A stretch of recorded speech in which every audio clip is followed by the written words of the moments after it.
নিজেদের অধিকারহীনতাকে বুঝতে পারা, বৈষম্যকে বুঝতে পারা এবং শোষিত হওয়ার বুঝতে পারার মধ্য দিয়ে শুরু হয়েছিল একটি সংগ্রাম। দীর্ঘদিনের সেই সংগ্রাম, অল্প অল্প করে নিজেদের অধিকার বুঝে নেওয়ার জন্য লড়াই করা এবং সেই দীর্ঘ সংগ্রামের পথ ধরে 1971 সালে 9 মাসের রক্তক্ষয়ী মুক্তিযুদ্ধ, অনেক প্রাণের ত্যাগ, অনেক সম্ভ্রমের ত্যাগ, অনেক কিছু হারিয়ে পৃথিবীর বুকে জেগে উঠেছিল নতুন একটি রাষ্ট্র, নতুন এক জাতিরাষ্ট্র বাংলাদেশ। ক্রমে ক্রমে তার বয়স এখন 50 দাঁড়িয়েছে। বাংলাদেশের ইতিহাসে যোগ হয়েছে অনেক ঘটনা। এই ইতিহাস যারা নিজের হাতে লিখেছেন তাদের অনেকেই এখনও আছেন। এই মুক্তিযুদ্ধ যারা করেছিলেন তারাও এখন এদেশে আছেন। মুক্তিযুদ্ধের যারা বিরোধিতা করেছিল তাদের একটি অংশ সক্রিয় আছে বলে অভিযোগ আছে। তারপরেও 50 বছরে এসে কতটুকু এগোলো বাংলাদেশ? যে স্বপ্ন বুকে নিয়ে মুক্তি সংগ্রামে ঝাঁপিয়ে পড়েছিলেন, সেই স্বপ্ন কতটুকু বাস্তবায়িত হলো? বিশ্বে যেভাবে বিশ্বের বিস্ময় হয়ে যে বাংলাদেশের অভ্যুদয় ঘটেছিল, এখনও কি বাংলাদেশ বিশ্বের বিস্ময় হয়ে আছে? সবকিছু নিয়ে আজ আমাদের জনযুদ্ধ, আমাদের মুক্তিযুদ্ধ এবং বাংলাদেশের 50 বছরে পা দেয়া নিয়েই আজকের আয়োজন সিএসআরএম জনতন্ত্র গণতন্ত্র। আমি আনোয়ার সাদি আপনাদের স্বাগত জানাচ্ছি। আমার আমন্ত্রিত অতিথি আজ অনেকে। আপনাদের বলে রাখছি যে মহান বিজয় দিবস উপলক্ষে এটি আমাদের বিশেষ আয়োজন, সুতরাং এই শো আজ একটু দীর্ঘায়িত হবে। আজ আমার আমন্ত্রিত অতিথি সাংস্কৃতিক ব্যক্তিত্ব জনাব হামিদ, ঢাকা বিশ্ববিদ্যালয়ের কবি ও উপাচার্য জনাব অধ্যাপক doctor Mohammad Samad, financial Herald পত্রিকা সম্পাদক জনাব রিয়াজউদ্দিন আহমদ, বাংলাদেশের সাবেক পররাষ্ট্র প্রতিমন্ত্রী জনাব আবুল হাসান চৌধুরী, জাতীয় পার্টি জেপির সাধারণ সম্পাদক জনাব শেখ শহীদুল ইসলাম, জাতীয় পার্টির কো চেয়ারম্যান এবং মুক্তিযোদ্ধা কাজী ফিরোজ রশিদ এবং মুক্তিযোদ্ধা ও সাবেক মন্ত্রী বীর বিক্রম জনাব কর্নেল অবসরপ্রাপ্ত জাফর ইমাম। এই মুহূর্তে আমাদের সঙ্গে 4 জন যুক্ত আছেন, 2 জন অতিথি পরে যুক্ত হবেন। আমি আলোচনা শুরু করতে চাই জনাব শেখ শহীদুল ইসলাম, আপনাকে দিয়ে। বাংলাদেশের ইতিহাস আপনি আপনার চোখের সামনে দেখেছেন, বাংলাদেশের মুক্তিযুদ্ধ, বাংলাদেশের অভ্যুদয় এবং বাংলাদেশের বেড়ে ওঠা, এসবেরই সাক্ষী আপনি। এখন এই 50 বছরে পা দিয়ে এসে দাঁড়িয়ে বাংলাদেশ এবং এর ইতিহাস আপনি কি মূল্যায়ন করবেন? ধন্যবাদ আজকে এই আলোচনা অনুষ্ঠানে আমাকে আমন্ত্রণ জানানোর জন্য। এই বছরের বিজয় দিবস বিশেষ গুরুত্ব বহন করে এজন্য যে এটা মুজিব শতবর্ষের একটি বিজয় দিবস। দ্বিতীয় হলো যে আমরা বিজয়ের 49তম বার্ষিকী যেমন উদযাপন করছি, তেমনি বিজয়ের সুবর্ণ জয়ন্তী বর্ষে পদার্পণ করছি। অতএব এই উভয় মিলিয়ে এবছরের যে বিজয় দিবস এটা বিশেষ গুরুত্ব বহন করে। এখানে আরেকটি কথাও বলে রাখা দরকার যে এবছরের বিজয় দিবস যখন আমাদের কাছে এসছে, তখন কেবল বাংলাদেশ নয়, বিশ্বই এই করোনা ভাইরাসের যে দ্বিতীয় ঢেউ বা সেকেন্ড ওয়েভ সেটা মোকাবেলা করছে। সুতরাং এই ধরনের একটি দিবস উদযাপনে আমরা আগে যে ধরনের কর্মসূচি গ্রহণ করতাম বা সরকার যে ধরনের জাঁকজমকপূর্ণ কর্মসূচি গ্রহণ করত, সেটা এবার করা সম্ভব হয়নি। তারপরেও মানুষের মধ্যে যে আকাঙ্ক্ষা, মানুষের মধ্যে যে চেতনা মুক্তিযুদ্ধের, মানুষের মাঝে আমাদের দেশকে নতুন করে গড়ে তোলার জন্য যে উদ্দীপ্ত প্রচেষ্টা, তার বহিঃপ্রকাশ ঘটেছে এবারের এই কোভিডের মধ্যেও, বিশেষ এই বিজয় দিবসে। আমরা জানি সকলেই যে 1971 সালের এই দিনে আমরা পাকিস্তানি হানাদার বাহিনীর আত্মসমর্পণের মধ্যে দিয়ে শত্রুমুক্ত হয়েছিলাম এবং আমরা দেখেছি যে এই জাতি মাথা উঁচু করে দাঁড়ানোর জন্য গত 49 বছর সংগ্রাম করেছে। এই গত 49 বছরে আমরা হারিয়েছি আমাদের জাতির জনক বঙ্গবন্ধু শেখ মুজিবকে, তার পরিবারের পরিজনকে এবং অসংখ্য মুক্তিযোদ্ধাকে হত্যা করা হয়েছে। 1975-এর নভেম্বরের 3 তারিখে যে অভ্যুত্থান ঘটেছিল এবং তার পরবর্তীতে আমরা দেখেছি অসংখ্য মুক্তিযোদ্ধাকে ফাঁসি কাস্টে ঝুলানো হয়েছে। তারপরে জিয়াউর রহমান সাহেবের হত্যাকাণ্ডের দোষ মুক্তিযোদ্ধা অফিসারদের উপরে চাপিয়ে সব কয়জন যারা সেখানে অভিযুক্ত হলেন তারা সকলেই মুক্তিযোদ্ধা ছিলেন, তাদেরকে হত্যা করা হয়েছে। শুধু তাই নয়, যারা মুক্তিযুদ্ধ পরিচালনাকারী দল সেই আওয়ামী লীগের সভাতে হামলা করা হয়েছে, গ্রেনেড হামলা। আমরা এগুলো গত 49 বছরে দেখেছি, রাজনৈতিক প্রতিহিংসা। আমরা এটাও দেখেছি যে গত 49 বছরে আমাদের দেশ এই ধরনের প্রতিবন্ধকতা মোকাবেলা করেও অর্থনৈতিকভাবে আজকে একটা সুদৃঢ় অবস্থানে, বিশেষ করে ব্যষ্টিক অর্থনীতি, সামষ্টিক অর্থনীতির ক্ষেত্রে। আজকের খবর হলো যে আমরা $42 বিলিয়ন আমাদের ফরেন এক্সচেঞ্জ রিজার্ভ অতিক্রম করেছে। আজকের খবর হলো এশিয়ান ডেভেলপমেন্ট ব্যাংক বলেছে যে বাংলাদেশের যে রিকভারি, ইকোনমিক রিকভারি এই প্যান্ডেমিকের পরে, মহামারীর পরে, সেটা আশ্চর্য করে দেওয়ার মতন ঘটনা। এই ধরনের প্রতিকূলতার মুখেও বাংলাদেশ মাথা তুলে দাঁড়াচ্ছে। অতি সম্প্রতি পদ্মা ব্রিজে 41তম স্প্যান স্থাপনের মাধ্যমে আমাদের প্রধান যে দক্ষিণ পশ্চিমাঞ্চলের সংযোগের যে স্বপ্ন, সেই স্বপ্ন পূরণ হয়েছে। তো এই আমরা দেখেছি যে এই বাংলাদেশে এখন টেকনাফ থেকে তেঁতুলিয়া আপনি চলে যাবেন, যেখানে আগে অসংখ্য ফেরি আপনাকে পার হতে হতো, এখন একটা ফেরিও আপনাকে পার হতে হয় না, আপনি সরাসরি চলে যেতে পারেন টেকনাফ থেকে তেঁতুলিয়া। অতএব আমরা এর মধ্যেও যে মধ্যম আয়ের দেশে আমরা উন্নীত হতে চলেছি দরিদ্র আয়ের দেশ থেকে, আমরা এর মধ্যেও দেখেছি যে আমরা আমাদের বিভিন্ন অর্থনৈতিক সূচকে এবং সামাজিক সূচকে, যেমন শিশু মৃত্যুর হার কমেছে, আমাদের এখানে আমাদের গড় আয়ু বেড়েছে, আমাদের পার ক্যাপিটা ইনকাম বেড়েছে। আমরা বিজয়ের এই দিনে আমরা আমাদের এই অ্যাচিভমেন্টগুলো, আমাদের যে অর্জনগুলো, সেগুলোকে আমরা যেমনি স্মরণ করছি, ঠিক তেমনি এর পথে যে বাধাগুলো আমাদের দেশে ছিল সে বাধাগুলোকেও আমরা স্মরণ করছি। কিন্তু সবচেয়ে আগে আমাদের স্মরণ করতে হবে বীর মুক্তিযোদ্ধাদের, যাদের অসীম সাহস, শৌর্য, বীর্য এবং ত্যাগের ফলশ্রুতিতে আমরা এই দেশটাকে অর্জন করতে পেরেছি।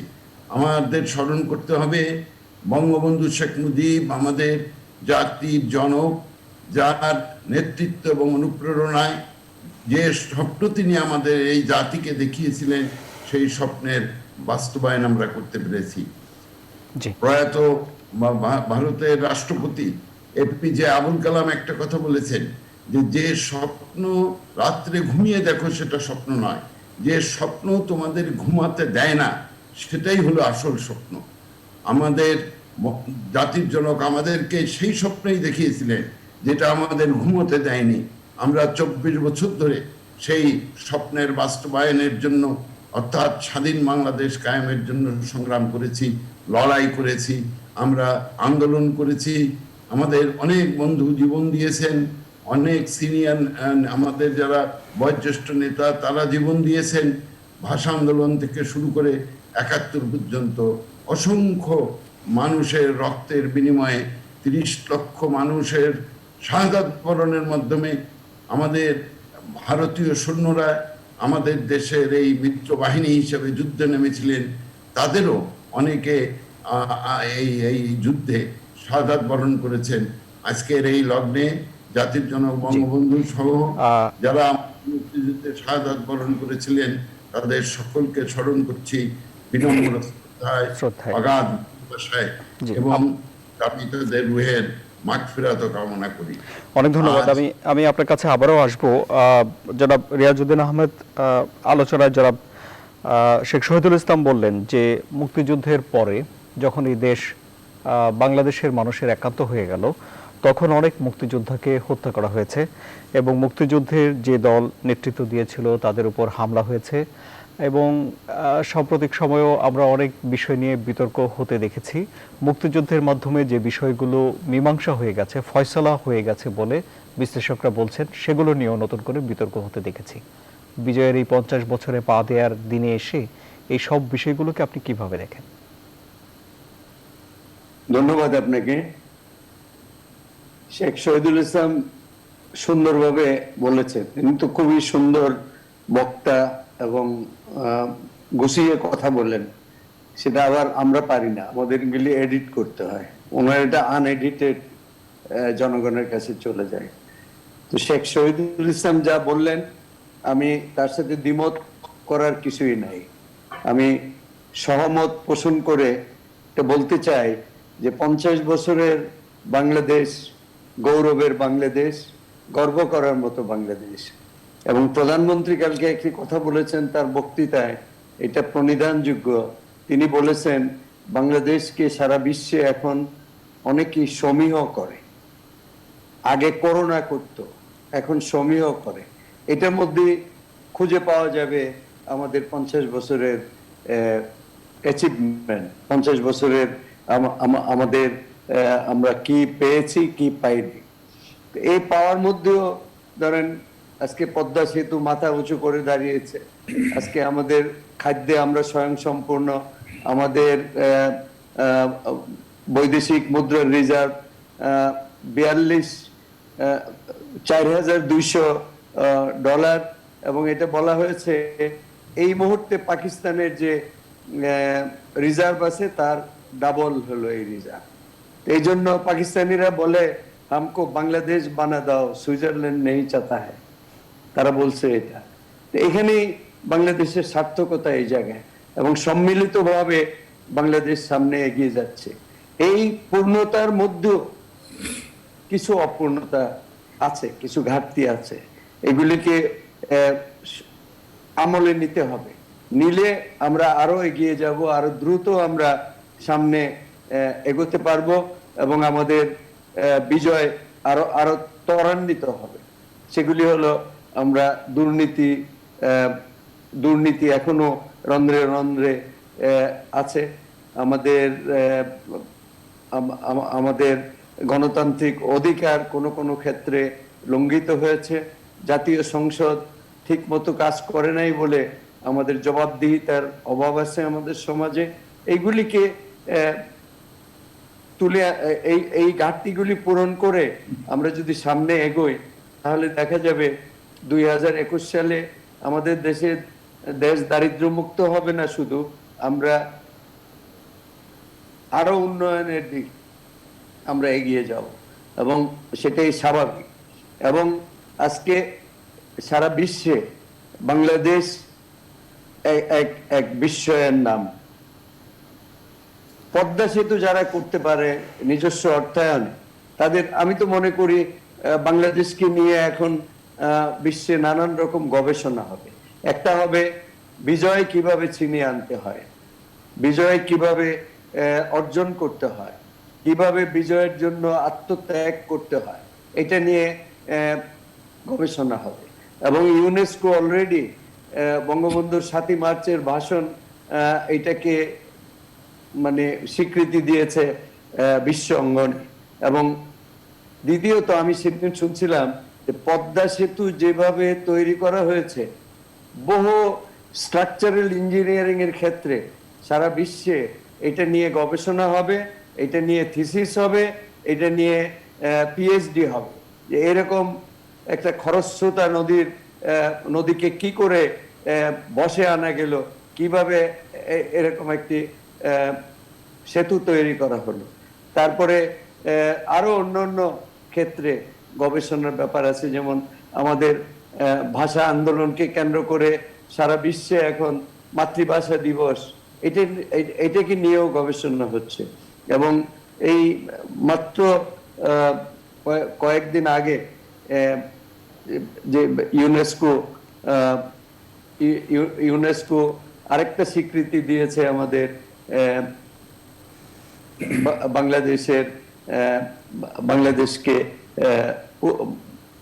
বাংলাদেশের নামে একটি পুরস্কার হবে। 50,000 ডলারের, এবং সেটা ক্রিয়েটিভ ইকোনমি। তো এইগুলি কিন্তু বাংলাদেশের অ্যাচিভমেন্ট, এবং গোটাটা যখন আমরা একসাথে দেখি, মোটা দাগে যখন দেখি, তখন কিন্তু বাংলাদেশ 50 বছরে এগিয়েছে। জি, আরো এগোতে পারতো আমাদের যদি জাতীয় ঐক্যমত থাকতো, আমরা যদি সবাই মিলে কাজ করতে পারতাম। আমাদের ধন্যবাদ। এখানে এই ঘাটতিগুলি আছে। আমি আপনার কাছে আবারও আসবো। রণাঙ্গনের মুক্তিযোদ্ধা অবসরপ্রাপ্ত কর্নেল জাফর ইমাম বীর বিক্রম, যেভাবে মুক্তিযুদ্ধের ইতিহাস গন্তব্যে পৌঁছার কথা ছিল, বাংলাদেশে কি ইতিহাস সেভাবে গন্তব্যে পৌঁছেছে? কি বলবেন আপনি? ধন্যবাদ আপনাকে। আপনি একটা সুন্দর প্রশ্ন করেছেন। আমি আমার বক্তব্য প্রারম্ভে বলবো যে আমাদের আজকে বিজয় দিবস। ইতিমধ্যে দুইজন বক্তা আমাদের অ্যাচিভমেন্টগুলো দেশের ইতিমধ্যে যা হয়েছে তা সংক্ষেপে উল্লেখ করেছেন। আমি এটা দিয়ে শুরু করব। আমি শুধু এটা বলবো যে যতদূর উন্নয়ন হয়েছে, যে গতিতে শেখ হাসিনার নেতৃত্বে, এটা আরো বেশি হতে পারত, দ্বিগুণ তিনগুণ হতে পারত যদি বঙ্গবন্ধু জীবিত থাকতেন, ওনার যদি নেতৃত্ব থাকতো, যদি আমাদের মাঝখানে যদি আমাদের এই সেটব্যাকটা না হতো, ৭৫-এর যে হত্যাকাণ্ড, এটা সংঘটিত না হলে আজকে বঙ্গবন্ধুর নেতৃত্বে ইতিমধ্যে আমরা উন্নয়নশীল দেশে উন্নীত হতে পারতাম। আমি এটা আমার মূল্যায়ন। তবে যতদূর হয়েছে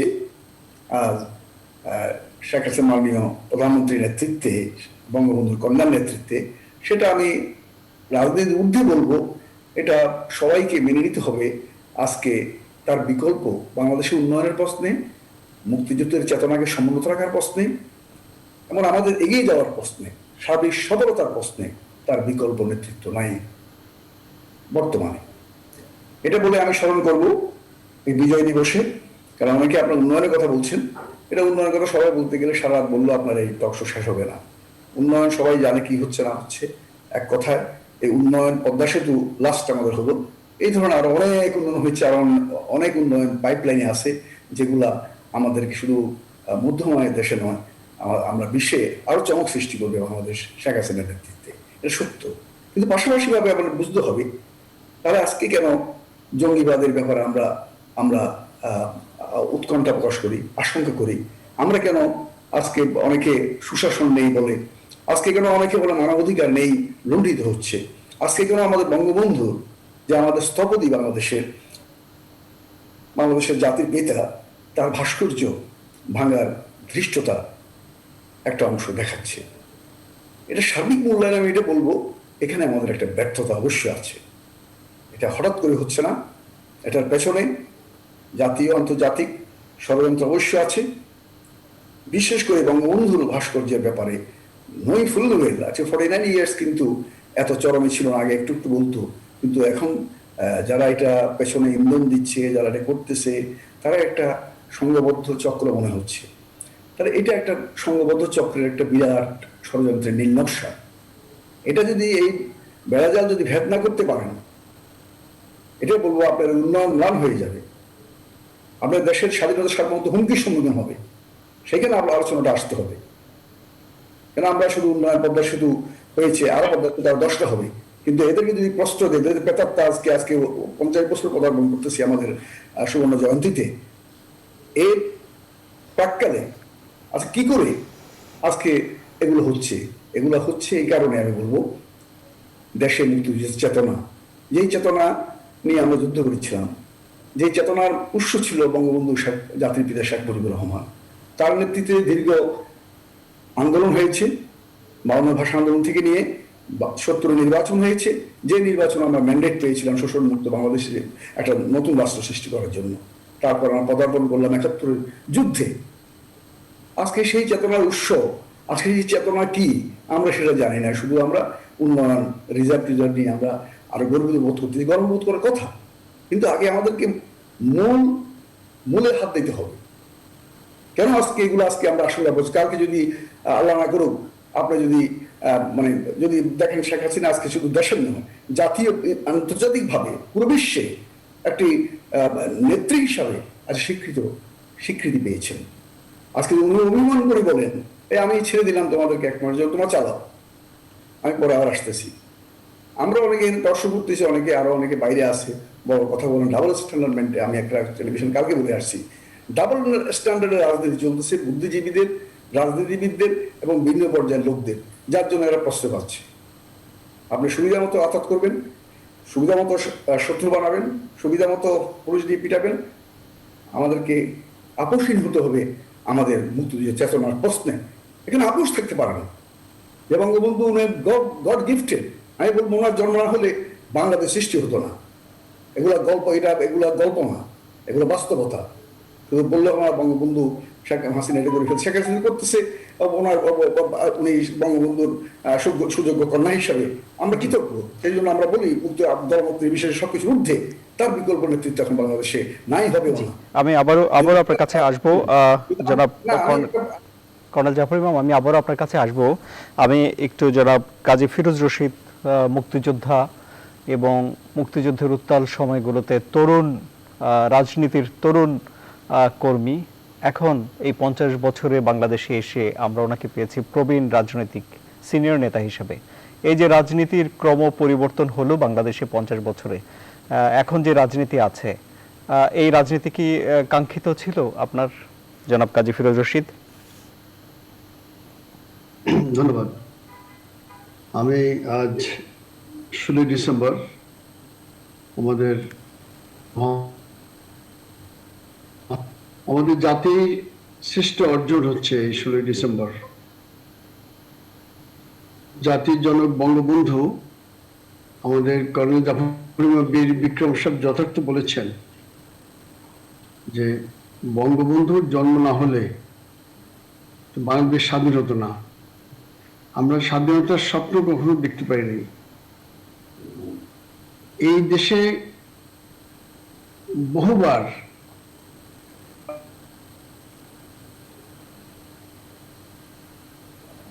কত বিপ্লবীদের জীবন দিয়েছে, কত বিপ্লবী কারাগারের মধ্যে জীবন দিয়েছে, হিসাব নেই। সিপাহী বিদ্রোহ হয়েছে, সাঁওতাল বিদ্রোহ হয়েছে, সন্ন্যাসী বিদ্রোহ হয়েছে, চট্টগ্রামের মাস্টারদা সূর্য সেন বিদ্রোহ করেছেন। স্বাধীনতা তো কেউ আগে দিতে পারে নাই। অবশেষে বঙ্গবন্ধু দীর্ঘ সংগ্রাম করে 24 বছর নিরলসভাবে সংগ্রাম করে গোটা বাঙালি জাতিকে ঠিকই বলেছেন যে আমাদের শ্রেষ্ঠ অর্জন ছিল এই 16 ডিসেম্বর স্বাধীনতা। কিন্তু আমরা এই দিন কিন্তু 3টা জিনিস পেয়েছিলাম, এবং 3টে জিনিস কি কি? একটা হচ্ছে জাতির জনক বঙ্গবন্ধু, যিনি জাতিকে স্বাধীন করে দিয়ে গেলেন, জাতীয় পতাকা এবং জাতীয় সঙ্গীত। এইটা 3টে জিনিস ফয়সালা হয়ে গেছে 1971 সালের 16 ডিসেম্বর। 30 লক্ষ শহীদদের রক্তের বিনিময়ে, 2 লক্ষ মা বোনদের সংগ্রামের বিনিময়ে এই যে স্বাধীনতা আমরা আনলাম, এই মুক্তিযোদ্ধারা দিন রাত যুদ্ধ করে 9 মাসে যুদ্ধ করে যে দেশ স্বাধীন করলো, আমরা 3টে জিনিস অর্জন করলাম সারা জীবনের জন্য। কিন্তু 1975 সালের 15 আগস্ট বঙ্গবন্ধুকে সপরিবারে হত্যা করে আমাদের সমস্ত অর্জন, বাঙালি জাতির সমস্ত স্বপ্ন ধ্বংস করে দিল। আমাদের তা করার কিছু ছিল না। তখন আমরা যে স্বপ্ন দেখেছিলাম, আমাদের মনে হল যে সমস্ত স্বপ্ন আমাদের ধ্বংস হয়ে গেছে।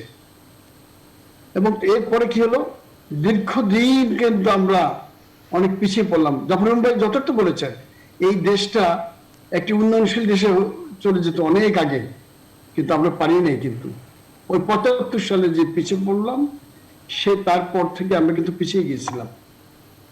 আজ জাতির জনকী কন্যা শেখ হাসিনা রাষ্ট্রীয় ক্ষমতা আসার পরে অত্যন্ত দৃঢ়ভাবে উনি চালাচ্ছেন। তারপর বলছেন যে না, শহীদুল্লাহ আছে, আমি তো দেখি না কোথাও উনি ছাড় দিচ্ছেন কাউকে। কঠোর এবং কঠিনভাবে চালাচ্ছে। যারা বঙ্গবন্ধুকে হত্যা করেছিল তাদের এক এক করে এনে ফাঁসি দেওয়া হয়েছে। যারা যেখানে দেশের মধ্যে চলে গেছে তাদেরকে উনি ছাড় দেন নেই। এবং আজকে তার বিনিময় কি হয়েছে, এই দেশটা এখন আমরা স্বপ্ন দেখছি। বঙ্গবন্ধু যে স্বপ্ন অপূর্ণ রেখে চলে গিয়েছিলেন, স্বপ্ন দেখেছিলেন কিন্তু বাস্তবায়িত করার সময় পাননি, তার বর্তমানে তার সহ্য না শেখ হাসিনা এক এক করে তার সমস্ত স্বপ্নগুলো আজ বাস্তবিত করে যাচ্ছেন। দেখেন আজকে পদ্মা সেতু না, চট্টগ্রাম মেট্রো রেল যেটা করতেছে, কর্ণফুলী নদীর টানেল, সে মেট্রো টানেল যে টানেলটা করতেছে, এই টানেলটা এই দেশের সর্বপ্রথম হচ্ছে। পায়রা সমুদ্র বন্দর দেখার মতো হচ্ছে। তারপরে আপনি দেখেন বড় বড় বিদ্যুৎ কেন্দ্রগুলো হচ্ছে, মেট্রো রেল হচ্ছে। এই সমস্ত হচ্ছে বড় বড় মেগা প্রজেক্ট। ছাড়াও হাজার হাজার প্রজেক্ট আজকে হয়ে যাচ্ছে আমাদের সবার অজান্তে। দেশ কিন্তু একটি মহোৎসব চলতেছে উন্নয়নের, এবং আমি মনে করি যে মাননীয় প্রধানমন্ত্রীকে সুযোগ দেওয়া উচিত। কারণ দেশটা তো না, দেশটা আওয়ামী লীগের না, এই দেশটা 17 কোটি বাঙালির। এবং আমাদের বাঙালি মর্যাদা, বাঙালি আত্মপরিচয়, বাঙালি মান সম্মান রাখতে হলে আমাদের দেশের উন্নয়ন ছাড়া কিছুতেই সম্ভব না। আমি সারাদিন শহীদ মিনারে দাঁড়িয়ে, আমাদের প্রেস ক্লাবের সামনে দাঁড়িয়ে বহু রকম স্লোগান দিতে পারবো, গণতন্ত্রের কথা বলতে পারবো, সমাজতন্ত্রের কথা বলতে পারবো, ধর্মনির কথা বলতে পারবো, সবকিছু বলতে পারবো। পেটে যদি ভাত না থাকে কোনো কিছুতে কাজ হবে না।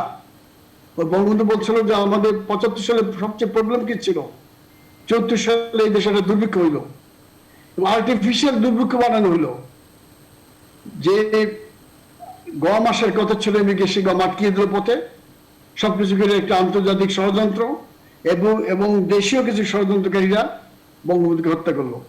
এবং তার প্রতিশোধ দিকে আজকে কর্নেল জাফরের মুখে আছেন। আমরা একসঙ্গে এই দেশে যুদ্ধ যেমন করেছি, রাষ্ট্রীয় ক্ষমতা একসাথে ছিলাম। শেখ শহীদ সাহেব আছেন, আমাদের রাষ্ট্রীয় ক্ষমতা ছিলাম, মন্ত্রী ছিলাম। ওটা কিন্তু আরেকটি বিপ্লব করেছিলেন। বঙ্গবন্ধুকে যারা হত্যা করেছিল তাদেরকে হটিয়ে ওটা চেয়েছিলেন, কিন্তু তারপর প্রতি বিপ্লব আবার হয়ে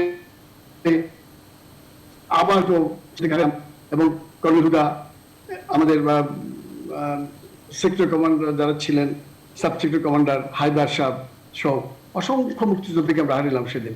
তো এই সমস্ত হয়েছে, সেই জন্য আমরা দেশটা অনেক পিছিয়ে গেলাম।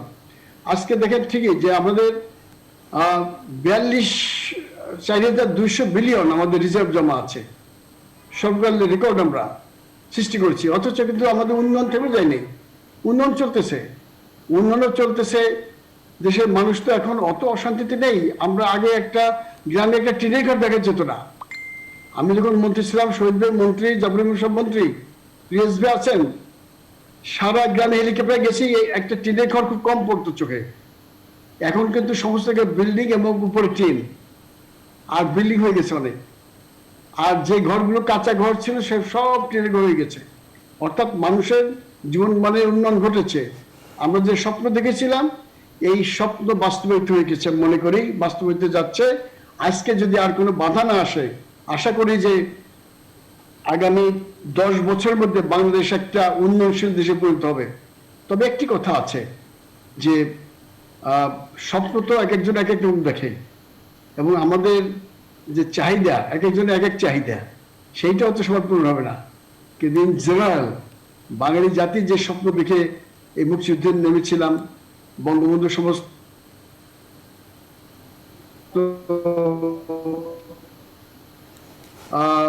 বৈষম্যের বিরুদ্ধে, সেই বৈষম্যের হাত থেকে কিন্তু আমাদের রক্ষা করতে হবে জাতিকে। যেমন একটি বৈষম্যকে দেখা যায় যে আমরা 22 পরিবারের বিরুদ্ধে যুদ্ধ করেছিলাম, এখন 22,000 বড় পরিবার হয়ে যাচ্ছে। এইটাও দেখার ব্যাপার হচ্ছে সরকারকে, যে আজকে পাসপোর্টটা দেখলে হয় যে কত লোক বিদেশে যায় কত টাকা নিয়ে। আমাদের শুনি যে ওই যে কি বেগমপাড়া কোথায়, এই যে কানাডা, অস্ট্রেলিয়া বড় বড় বাড়ি, ইংল্যান্ডে আমেরিকাতে আছে। এরপর বাড়ির কাছে আপনি যদি জানেন তাহলে আমাদের সেকেন্ড হোম করতেছে মালয়েশিয়া, ব্যাংকক, সিঙ্গাপুর, এরা কারা যাচ্ছে? এইগুলো দেখলে তো হয়ে যায়। খালি বলে যে আমরা দেখতেছি আর আমাদের দুর্নীতি দমন কমিশন আছে, তারা যে আমরা কাউকে ছাড় দিচ্ছি না। আরে এই সমস্ত দেশে আপনার দিকে লাভ নাই, একটু বিদেশ টাটা এসেন না, দেখে আসেন না ঘুরে কারা কি করছে। এইখানে বাড়ি ঘর তো লুকানো যায় না। কানাডা যাইয়ে সব ছবি তুলে আনেন এবং বাড়ির মালিককে এটা ওরা স্টেট অফিসে গিয়ে দেখাই দেবে। এটা তো কোনো সমস্ত বাঙালিদের নাম আছে। তাই লিস্টে নিয়ে আসলে তো ওই যে কারা কারা করছে, এরা স্বাধীনতার সময় কোথায় ছিল, কজন মুক্তিযুদ্ধে অংশগ্রহণ ছিল অথবা যুদ্ধের পক্ষে ছিল, এদের নামটা তো মানুষ জানতে চায়। জি, এইগুলো আপনারা জানাবেন না কেন? একটা অসুবিধা একটা বিরতির সময় হলো, একটা বিরতি নেই। যে দীর্ঘ মুক্তি সংগ্রামের মধ্য দিয়ে বাংলাদেশের অর্জিত হলো, সেই মুক্তি সংগ্রামের মুক্তির মানে কি? তাহলে এই যে বক্তাদের কথা শোনার পর আমরা কি এটি বলতে পারি যে সেই মুক্তি আমরা অর্জন করতে পেরেছি? এই বিষয়ে বিশ্লেষণ আমরা বিরতির পর শুনবো। আমাদের সঙ্গে থাকুন সুপ্রিয় দর্শক।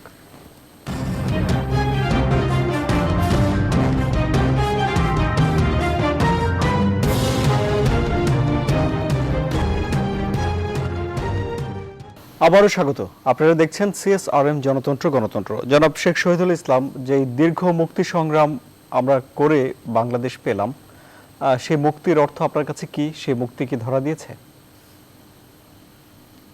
দেখুন, মুক্তি, বঙ্গবন্ধু যখন 7ই মার্চে ভাষণ দেন, তিনি দুটো সংগ্রামেরই ডাক দিয়েছিলেন। একটি হলো স্বাধীনতার সংগ্রাম, আর একটা বলেছিলেন মুক্তির সংগ্রাম।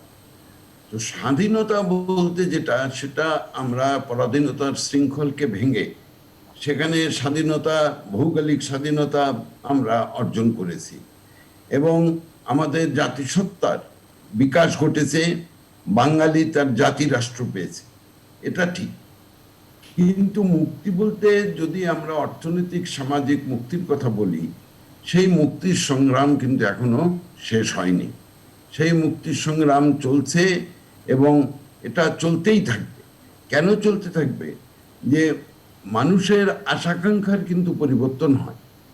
আজকে এই বাংলাদেশের মানুষের আগে আশাকাঙ্ক্ষা ছিল যে কেবলমাত্র একটি স্বাধীন রাষ্ট্র। স্বাধীন রাষ্ট্র প্রতিষ্ঠা হওয়ার পর তার আশাকাঙ্ক্ষা আবার নতুনভাবে জাগ্রত হয়েছে এবং সেই আশাকাঙ্ক্ষার মধ্যে রয়েছে যে তারা আজকে উন্নত জীবন ব্যবস্থা চায়।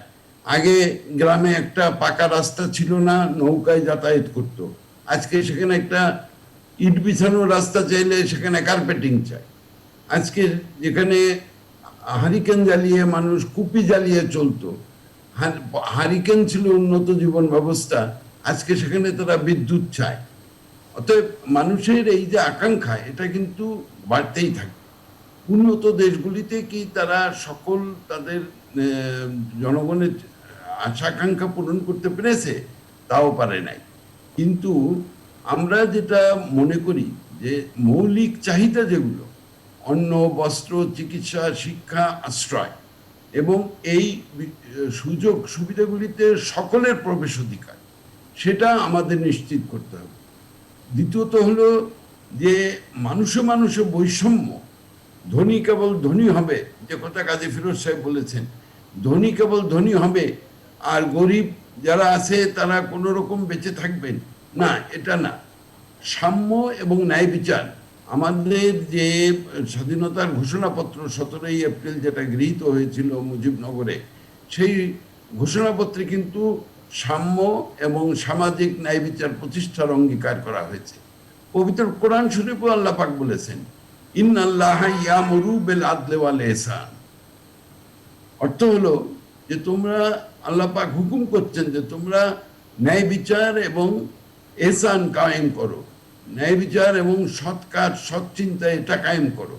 অতএব আজকে আমরা যেটা বলতে পারি যে আমাদের দেশে হ্যাঁ অনেক পর্যায়ে সুশাসনের অভাব আছে। আমাদের দেশে দুর্নীতি এখনো নির্মূল হয় নাই। দুর্নীতি আজকে আগে আন্ডার দি টেবিল ছিল, আজকে অনেক ক্ষেত্রে ওভার দি টেবিল হচ্ছে। আজকে এই দেশে বালিশ কাণ্ড ঘটছে। আজকে এই দেশে আপনার দেখা যাচ্ছে যে বিভিন্ন মেডিকেল কলেজগুলিতে যে ক্রয় করা হয়েছে, সেখানে অনেক কিছু ঘটেছে। শাহেদ করিমের মতন লোক, পাপিয়ার মতন লোকের আবির্ভাব হয়েছে। হ্যাঁ, এগুলো হয়েছে। এগুলো যখন একটা দেশ ডেভেলপমেন্টের দিকে যায়, তখন এই ধরনের ঘটনা কিন্তু তীক্ষ্ণ নজর না রাখলে এই ধরনের ঘটনা বাড়তে থাকে এবং যদি যারা এই অপরাধগুলো করে তাদের যদি সাজা না হয়, তখন এটা আরো জ্যামিতিক হারে বাড়ে। কাজী ফিরোজ সাহেব কিন্তু এই কথাটার দিকে নির্দেশ করেছেন যে আমাদের দুর্নীতি দমন কমিশন তারা কেবল খালি বললেই হবে না যে আমরা অগ্রসর হচ্ছি, আরো দৃঢ়ভাবে তাদের অগ্রসর হতে হবে। আমরা আগের তুলনায় অনেক বেশি তারা এখন সক্রিয়, কিন্তু আরো সক্রিয় হওয়ার প্রয়োজন আছে। জি, আমি আপনার প্রয়োজন কাছে আছে জি জনাব শেখ শহীদুল ইসলাম, আমি আপনার কাছে আবার আসছি। যে কথা আপনি বললেন যে মুক্তির লড়াই সংগ্রাম এখনো আমাদের চলছে, এ বিষয় নিয়ে কি ভাবছেন জনাব রিয়াজউদ্দিন আহমেদ? এটি কি যুগের পরিবর্তনের সঙ্গে সঙ্গে নতুন যে চাহিদা তৈরি হবে, যদি সেটাকেই আমরা মুক্তির পথ হিসেবে ধরে নিই, তাহলে তো সেই মুক্তি কখনোই আসার নয়, সেই মুক্তির পথেই আমাদের থাকতে হবে। জনাব রিয়াজউদ্দিন আহমেদ। জি, ধন্যবাদ আপনাকে।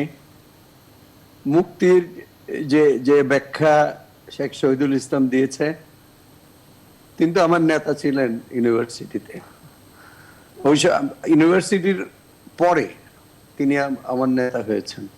তিনি সুন্দর ব্যাখ্যা দিয়েছেন। মুক্তির সংগ্রাম চলবে এবং এটা নিরন্তর, এটা কোনো জায়গায় থামার নয়। মুক্তির অনেক ডাইমেনশন আছে, অনেক রকমের ডেফিনেশন আছে। এগুলিকে খুঁজে বের করে বলতে গেলে এক কথায় তো আপনি কিছু করতে পারবেন না, এবং এটা চলতে থাকবে।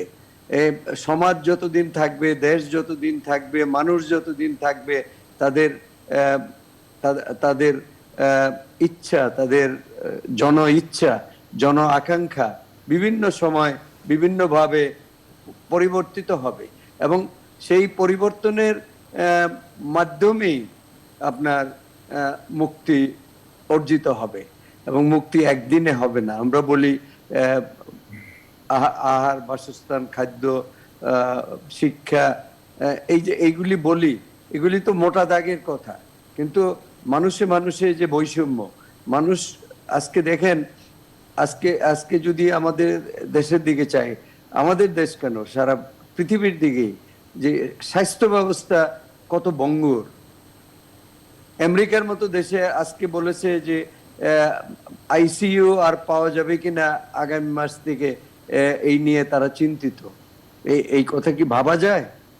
আর আমাদের তো এমনি ভঙ্গুর অবস্থা।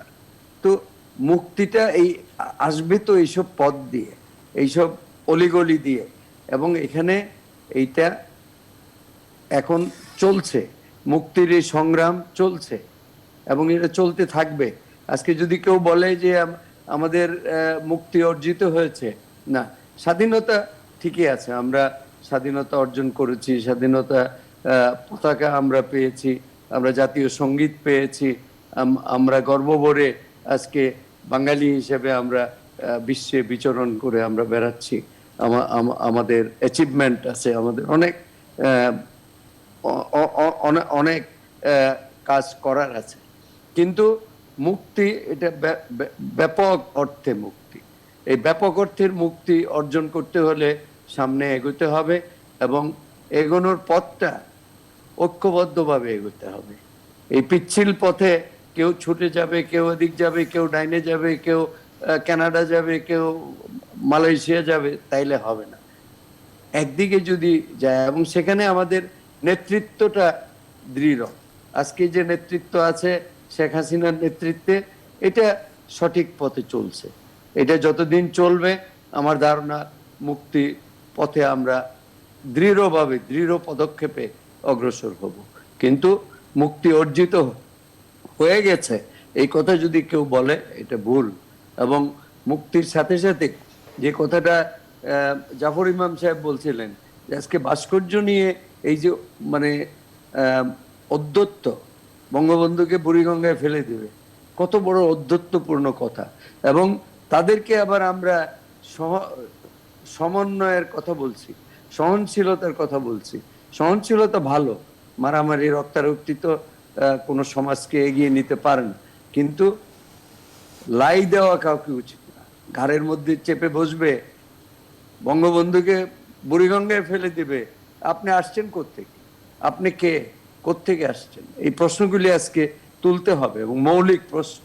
এসব জায়গায় আমরা অনেকবার তাদেরকে লাই দিয়েছি, তাদের জন্য অনেক পাঠ্যপুস্তকের লেখা পরিবর্তন করা হয়েছে।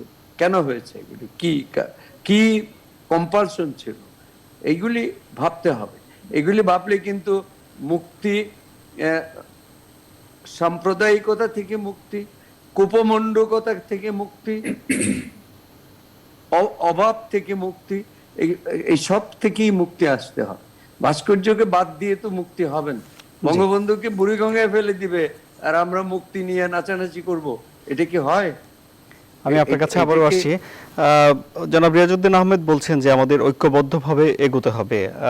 জনাব জাফর ইমাম বীর বিক্রম, কিন্তু আমরা তো বাংলাদেশের সবাইকে ঐক্যবদ্ধ দেখছি না, কি বলবেন আপনি? আপনাকে আবার ধন্যবাদ। মুক্তির প্রশ্নে আপনি যে আগে প্রশ্নটা করেছেন, আমি রিয়াজ ভাইয়ের সাথে সুর মিলিয়ে দুটো কথা বলে আপনি ওইটার উত্তরটা দেওয়ার চেষ্টা করব। মুক্তি কিন্তু এখানে আপনি যেটা চাচ্ছেন জবাব, যেটা বাস্তবতা বাংলাদেশের প্রেক্ষাপটে, সেটা হচ্ছে মুক্তিটা আমাদের সার্বিক অর্থে এটা অন্যটা বোঝায়। এটা শুধু অর্থনৈতিক মুক্তি নয়, এটা শুধু সামাজিক মুক্তি নয়, এর সার্বিক অর্থে। কারণ এই মুক্তি কিন্তু compare to other countries of the world আমাদেরটা একটু ভিন্ন তরের। কারণ আমরা একটা সশস্ত্র সংগ্রামের মাধ্যমে, যুদ্ধের মাধ্যমে দেশ স্বাধীন করেছি। সেখানে যারা আমাদের বিরোধিতা করেছিল সেদিন, তাদের প্রেতাত্মা এখনো সমাজে ঘুরে বেড়াচ্ছে। এটা বাস্তবতা, যার ফলশ্রুতিতে দেখছেন আজকে নানা ধরনের ভাস্কর্য ভাঙচুর থেকে নিয়ে উস্কানিমূলক অনেক ব্যাপার ঘটবে। এবং এটার পেছনে শুধু তারা না, শুধু এদের পেছনে বিরাট, আমি আগে বলেছি, ষড়যন্ত্র রয়েছে। তো মুক্তি অর্থটা কি? মুক্তি অর্থনৈতিক মুক্তিতে বলবো সেটাই যদি প্রথম শর্ত আসার। উন্নয়ন হয়ে গেছে, পদ্মা সেতু হয়েছে, আরো 10টা হবে, 20টা হবে, আপনার পার ক্যাপিটা ইনকাম বাড়বে।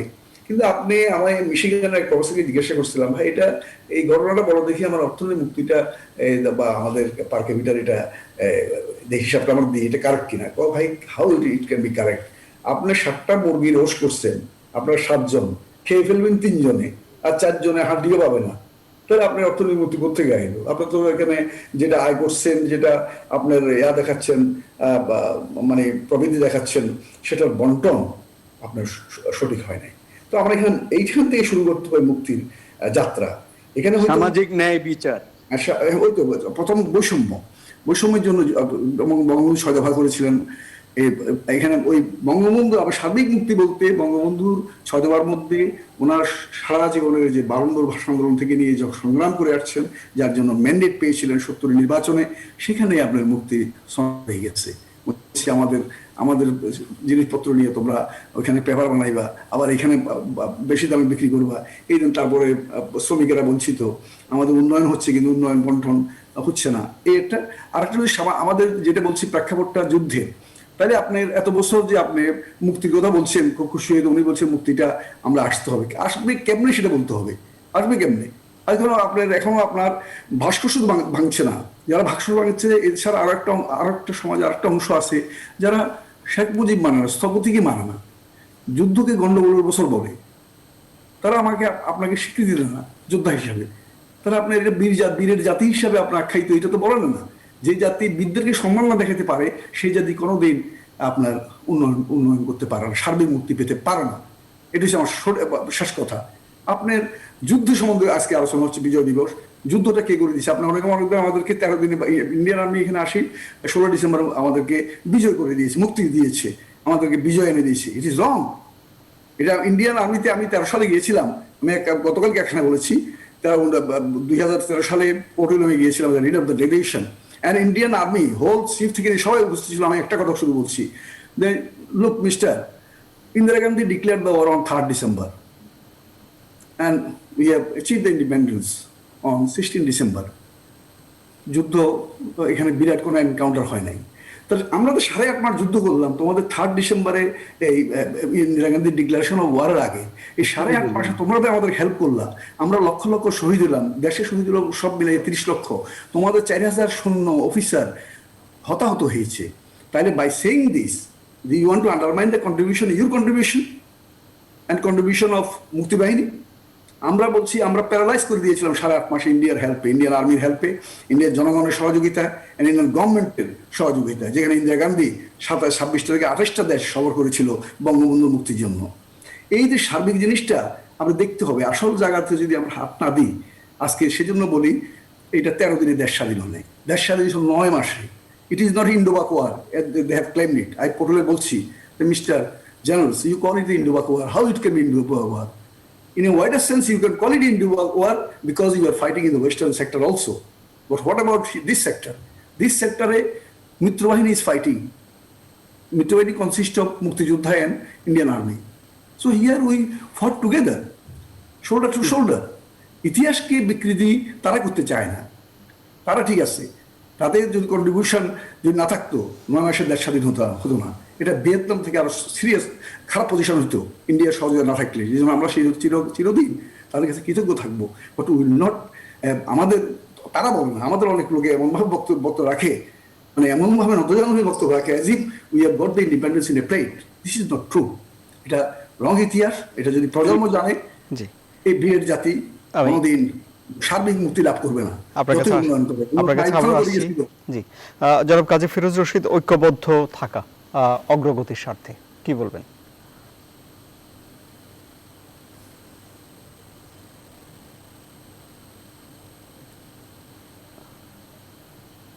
না, শুনতে পাচ্ছি না। আমি বরং একটা বিরতি নেই, বিরতি থেকে ফিরে এসে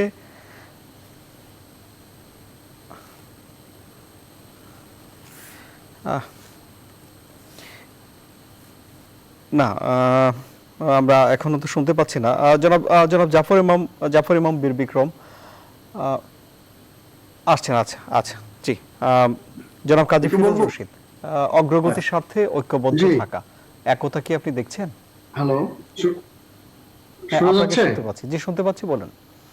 আচ্ছা, আমাদের স্বাধীনতার প্রাপ্তির সঙ্গে সঙ্গে একটা জাতির কিন্তু প্রত্যাশা অনেক বেড়ে যায়, আমাদের আকাঙ্ক্ষা বেড়ে যায়। আমরা পরদিন দেশের যে আকাঙ্ক্ষা ছিল স্বাধীনতার পরে, আমাদের আকাঙ্ক্ষার জায়গাটা কিন্তু অনেক বেড়ে গেছে। কেমন আকাঙ্ক্ষার সংখ্যাটা অনেক বেশি।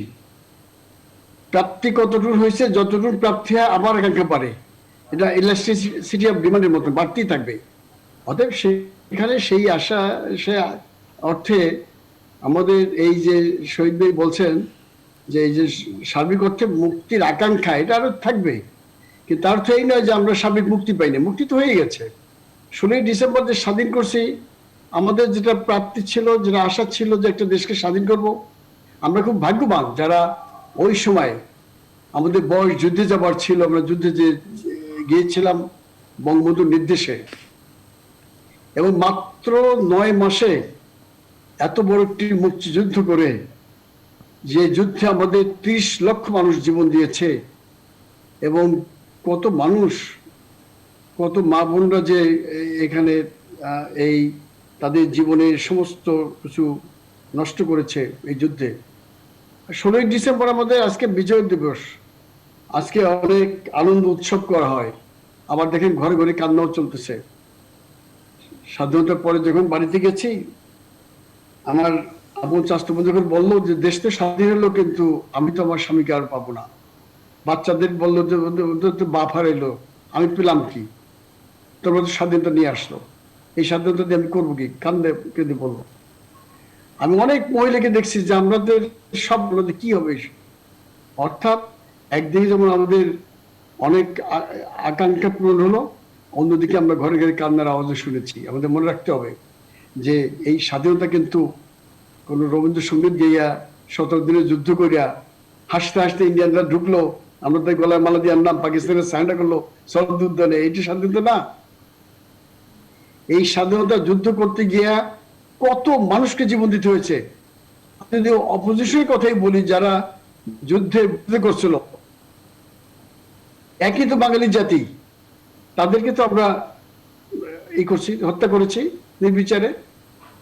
আমরা সেখান থেকে কার্পণ্য করিনি, কোনো ছাড় দিই নাই। যেমন ভাই আসিফ যারা বলছে যে দেখেন কিছু কিছু জায়গায় তো ছাড় দেওয়া যায় না।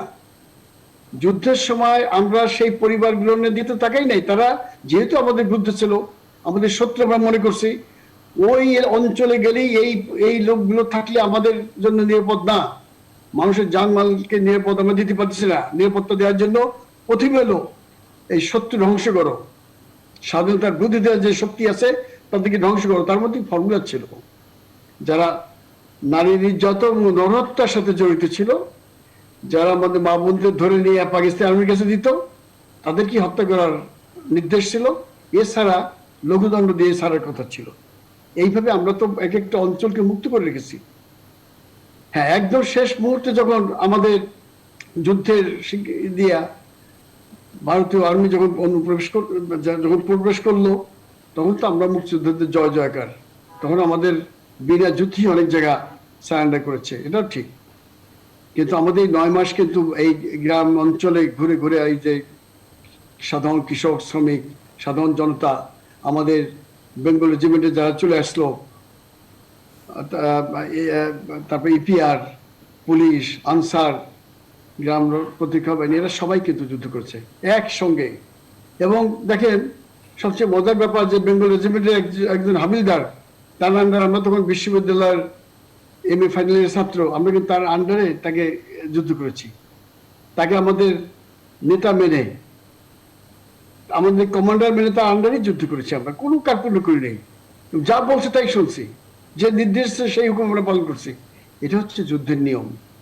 অর্থাৎ যিনি নেতা থাকবেন তাকে মানতে হবে। এবং তাহলে যেমন যুদ্ধে জয়লাভ করতে পেরেছি, এখনো তো জাতিকে নেতৃত্ব দিচ্ছে। আমার প্রশ্ন যে কোন দল কখন ক্ষমতা থাকবে সেটা বড় কথা না, আমরা দেখবো যে সঠিক নেতৃত্ব দিচ্ছে কিনা, দেশের মানুষের আকাঙ্ক্ষা পূরণ হচ্ছে কিনা। আমাদের কি মূল এটা কি, সাধারণ মানুষ কি চায়? প্রত্যেকে টাকা চায় না, তারা চায় যে আমাদের ওই অঞ্চলের মানুষ, আমরা 3 ভাগে 1 ভাগ লোক বাস করি পদ্মার পরে, আমরা চাই যে আমাদের পদ্মা সুন্দর হয়ে যাক, আমাদের স্বপ্ন। ঢাকাবাসী চায় যে মেট্রো রেল হয়ে গেলে আমাদের যানজট কমে যাবে। আমাদের দক্ষিণাঞ্চলের মানুষ যদি পায়রা সমুদ্র বন্দর হইলে উপরের লোকগুলো 3 ঘন্টা 3.5 ঘন্টায় এই পায়রা বন্দর ব্যবহার করতে পারে, সমুদ্র বন্দর। অর্থাৎ চট্টগ্রাম যেতে 10 ঘন্টা সময় লাগে এখান থেকে মালামাল গার্মেন্টসের, আমাদের উপর থেকে মাল তো লাগবে 3 ঘন্টা। সেইটি সবাই চাচ্ছে। মংলা বন্দর আজকে সংস্কার হচ্ছে, বড় বড় বিদ্যুৎ কেন্দ্র এখন গ্রামে গঞ্জে। আপনি বলছেন যে হ্যাঁ ঠিক আছে, যে সমস্ত জায়গায় দেখেন বিদ্যুৎ চলে গেছে, আজকে মানুষের টেলিভিশন দেখতেছে বাড়ি বাড়ি বসে, ল্যাপটপ, মোবাইল ফোনে তারা ইন্টারনেট সবকিছু সারা বিশ্ব দেখতেছে। আগে কিন্তু মানুষের চোখ খুলে নেই, তারা আমাদের ঢাকা শহরে আসে না অনেক লোক, এখন কিন্তু সারা বিশ্বের কোথায় কি আছে, হজের সময় হজ দিয়া আমাদের বাড়িতে বসে মোনাজাত ধরে। এই যে হচ্ছে, এই যে আধুনিকতা, এটা তো আমাদের মেনে নিতে হবে। অর্থাৎ বিশ্বের সাথে প্রতিযোগিতায় নেমে আমরা কিন্তু সমান্তরালে এগিয়ে যাচ্ছি, এবং আমাদের অনেক দ্রুত, আমরা যতটা পিছনে পড়েছিলাম ঠিক ওই স্পিডে কিন্তু আমাদের দৌড়তে হচ্ছে। একটা বিরতির সময় এবং হয়ে গেল। এই জি, জনাব কাজী ফিরোজ রশিদ, অনেক ধন্যবাদ। একটা বিরতি নিচ্ছি আমি। এটি আমাদের বিশেষ আয়োজন বিজয় দিবস উপলক্ষে। আমাদের এই অনুষ্ঠান আরো দীর্ঘায়িত হবে। আমি বিরতির পর ফিরছি, আপনারা সবাই আমাদের সঙ্গে থাকুন। অনেক ধন্যবাদ সবাইকে।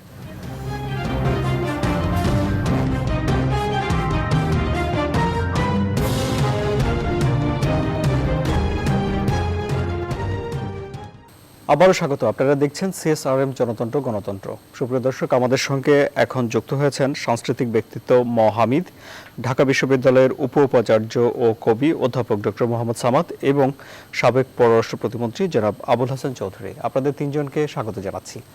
আমরা আলোচনা করছিলাম বাংলাদেশ 50 বছরে পা দিল বাংলাদেশ, আজ মহান বিজয় দিবস, এবং এই যে দীর্ঘ মুক্তি সংগ্রাম, এই মুক্তি সংগ্রামের মুক্তির মানে কি? সে মুক্তি কি আমাদের হাতে ধরা দিয়েছে, নাকি একটি নিরন্তর অর্জনের প্রক্রিয়া? জনাব আবুল হাসান চৌধুরী, আপনার কি মত? জি, আপনাকে অশেষ ধন্যবাদ। আজকে আমাদের সকলের একটা বিরাট আনন্দের দিন, বিরাট দিন, এবং আমি প্রথমেই স্মরণ করতে চাই সর্বকালের সর্বশ্রেষ্ঠ বাঙালি জাতির জনক বঙ্গবন্ধু শেখ মুজিবুর রহমান, যার আহ্বানে আমরা সবাই ঐক্যবদ্ধ হয়েছিলাম। বিরতির মধ্যে আমরা যে আলাপটা করছিলাম, যে এই ঐক্যের যে একটা বিরাট শক্তি, সেটা প্রতিফলিত হয়েছিল 71-এ। অবশ্যই আমি শ্রদ্ধা নিবেদন করব 30 লাখ শহীদদের স্মৃতির প্রতি, 2.5 লক্ষ মা বোনের ইজ্জতের প্রতি, আমাদের মুক্তিযোদ্ধাদের প্রতি, যারা এই দেশকে অর্জন করেছেন অত্যন্ত বিরাট একটা মূল্যে, কিন্তু অল্প সময়ের ভিতরে। আমি আবারও বলবো যে এখানে আমার অনেক শ্রদ্ধেয় ব্যক্তিত্ব উপস্থিত, আমার নেতারা উপস্থিত। শহীদ ভাই, উনি সভাপতি ছিলেন, ফিরোজ ভাই, যে দলের আমি একজন সেই সময় সবে মাত্র ম্যাট্রিক পাশ করে কলেজে ঢোকার পর মাঠকর্মী পর্যায়ে, এখানে বিখ্যাত মুক্তিযোদ্ধারা উপস্থিত আছেন। যে আজকের যে অর্জন, আমার মনে হয় না ওই যে ইংলিশে যেটা বলে ওয়াইল্ডেস্ট ইমাজিনেশনে কোন যারা যুদ্ধ করেছেন সম্মুখ প্রত্যক্ষভাবে মুক্তিযোদ্ধা, যারা প্রবাসে বাংলাদেশের স্বাধীনতা যুদ্ধের সমর্থন জুগিয়েছেন, তারা চিন্তাও করতে পেরেছিলেন যে আজকের বাংলাদেশ আল্লাহর অশেষ মেহেরবানিতে আমরা যে জায়গায় পৌঁছে গেছি। আমরা জানি দক্ষিণ এশিয়ার মধ্যে শুধু নয়, পৃথিবীর মধ্যে আমরা একটা উদাহরণ হিসাবে বাংলার নেতা বঙ্গবন্ধুর কন্যা শেখ হাসিনার হাত ধরে, বাংলার প্রধানমন্ত্রীর হাত ধরে আজকে আমরা যেখানে করেছি, এটা সত্যি গর্বের বিষয়। এবং আজকে আমার সারাদিন এই কথাটা বারবার মনে হচ্ছিল যে আমরা অনেকে নিজেদেরকে প্রলুব্ধ করেছি এই বলে যে বাংলাদেশ এই হবে, এটা হবে, কিন্তু আমাদের সকল ইমাজিনেশনকে ছাড়িয়ে আজকে আমরা যে জায়গায় এসে পৌঁছেছি অবশ্যই তৃপ্তির ব্যাপার আছে। কিন্তু একটা কথা আছে, we can't rest on our laurels. অবশ্যই আরো আমাদের এখন একটা মিডল ইনকাম দেশ, আমি সেই সময় সুযোগে যেতে চাই না, বিকজ এখানে বিজ্ঞজনের উপস্থিত, তারা আমার থেকে অনেক ভালো বলতে পারবেন যে শুধু দক্ষিণ এশিয়া নয়, শুধু এশিয়া নয়, পৃথিবীর মধ্যে বাংলাদেশের দিকে এখন পৃথিবী তাকাচ্ছে। এবং আল্লাহর অশেষ মেহেরবানি এবং মাননীয় প্রধানমন্ত্রী শেখ হাসিনার নেতৃত্ব অত্যন্ত দক্ষতার সাথে এই যে একটা বিরাট দুর্যোগ আজকে বাংলাদেশ সহ সমস্ত পৃথিবীর উপরে একটা হানা করেছে প্যান্ডেমিক, এই প্যান্ডেমিকেও আমরা এ পর্যন্ত ভালোভাবে যতখানি সম্ভব আমরা এটাকে স্বস্তির সাথে দেখতে পেরেছি। এবং দেখেন, আজ থেকে 2-3 মাস আগে কিন্তু প্রধানমন্ত্রী ওয়ার্ন করেছিলেন যে শীতের মৌসুমে এই জিনিসটা আবার বেড়ে যাবে, সেটাই হয়েছে। তো সেইখানে দাঁড়িয়ে আমি বলবো যে আসলেই শ্রদ্ধা নিবেদন করার যে একটা আমরা কিছুটা সামান্য হলেও তৃপ্তি নিতে পারি, যে অঙ্গীকার আমরা করেছিলাম, যে বিশ্বাস আমরা করেছিলাম, যে স্বপ্ন আমরা করেছিলাম, তার অনেকটা আমরা অর্জন করতে পেরেছি। এবং বাকি পথটাও ইনশাল্লাহ আরো আমরা উন্নতির দিকে যাবো এই বিশ্বাস আমি রাখি। সেই জন্য আপনার যে মূল প্রশ্ন, অবশ্যই 71-এ চিন্তা, আজকের যদি যে বাংলাদেশ চিন্তা করি, নিশ্চয়ই এটা তৃপ্তি পাবার মতো অনেক কিছু আমরা করেছি। জি, আমি আপনার কাছে আসবো। জনাব মোহামিদ, 71-এ ঐক্যের বিরাট শক্তি আমরা দেখেছি, জনাব আবুল হাসান চৌধুরী বলছেন, এখন কি আমরা আমাদের জাতীয় অগ্রগতির জন্য সেই ঐক্য দেখতে পাই? এখানে টিস্যু নাই, এই বক্সের মধ্যে আমরা যে ঐক্য পেয়েছি সেই ঐক্য আমরা ধরে রাখতে পারিনি।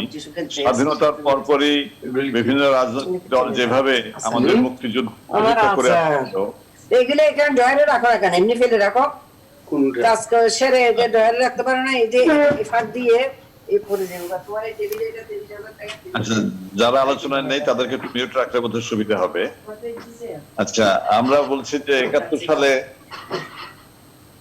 যে ঐক্য আমরা পেয়েছিলাম সেই ঐক্যটা এখন আমরা না, এবং স্বাধীনতার পর জন্য অনেক চেষ্টা করা হয়েছিল, সেই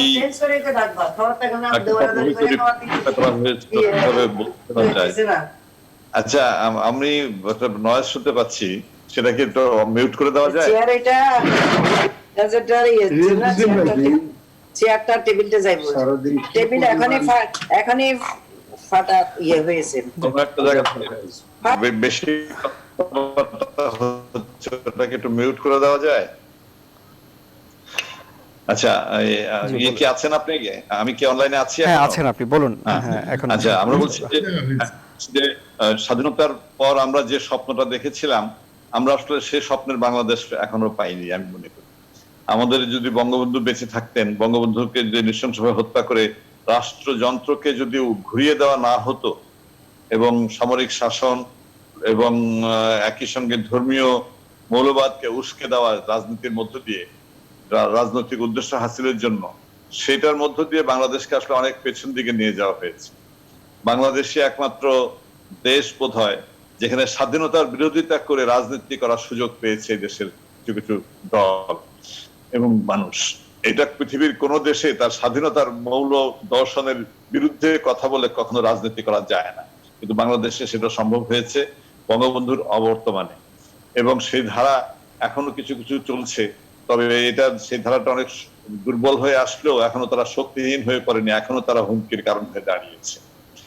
আমরা বঙ্গবন্ধু বেঁচে থাকলে যে বাংলাদেশ পেতে পারতাম, বঙ্গবন্ধু যদি আরো 15 বছর 20 বছর দেশ শাসন করতেন, তাহলে যে বাংলাদেশ আমরা পেতাম সেই বাংলাদেশ আমরা আসলে কখনোই পাবো।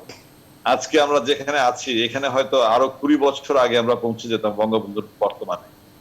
কাজেই সেদিক থেকে আমরা মনে করি যে বঙ্গবন্ধুর অবর্তমানে আমরা যে বাংলাদেশ পেয়েছি সেটাকে আমরা মূল্যায়ন করতে পারি আলাদাভাবে।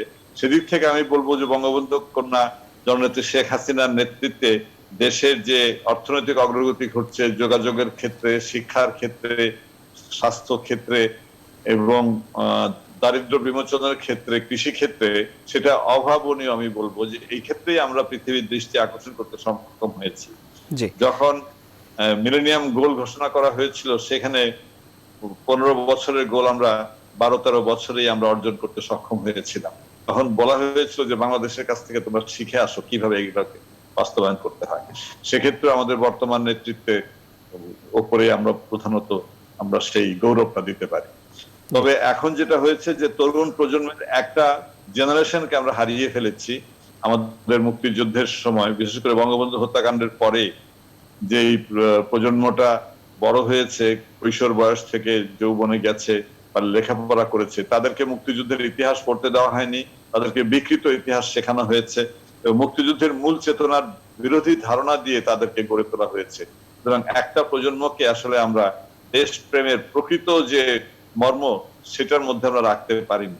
কিন্তু তারপরেও এটা অশেষ ধন্যবাদ জনগণের প্রতি যে তারা মুক্তিযুদ্ধের শক্তিকে ক্ষমতায় ফিরিয়ে এনেছেন এবং পরবর্তী সময়ে একবার 96 থেকে 2001 পর্যন্ত 5 বছর, তারপর 2008 থেকে এখনো পর্যন্ত মুক্তিযুদ্ধের ধারার মধ্য দিয়ে দেশ যেভাবে অগ্রসর হচ্ছে এই ধারাকেই রাখতে হবে এবং রাজনীতির মূল ধারা এটাই হতে হবে বলে আমি মনে করি। জি, অনেক ধন্যবাদ।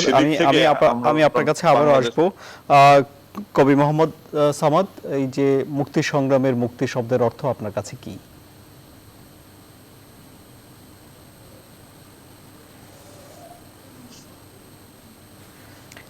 আপনি মিউট আছেন। দুঃখিত। জি, আপনাকে ধন্যবাদ জানাই। আমি আপনার সঞ্চালনা খুব পছন্দ করি, যেমন মতিউর রহমান চৌধুরীর মতো ছোট প্রশ্ন দিয়ে যাদের আপনি আমন্ত্রণ করে আনেন তাদের বলতে দেন। আমি অনেকজনকে গতকাল এই 2 দিনে বলেছি। ধন্যবাদ। তো আমাদের এখানে সবাই আমার বয়সে বড়, শহীদ ভাই পর্যন্ত আমার নেতা। তো যেটা বলো, আমি সবাইকে শ্রদ্ধা জানাই, বঙ্গবন্ধুর স্মৃতির প্রতি শ্রদ্ধা জানাই, শহীদদের প্রতি। তো সকলেই জানিয়েছেন, এটা আমি শুধু সহমত পোষণ করি যে বঙ্গবন্ধু 7ই মার্চে বলেছিলেন যে এবারের সংগ্রাম আমাদের মুক্তির সংগ্রাম, এবারের সংগ্রাম স্বাধীনতার সংগ্রাম।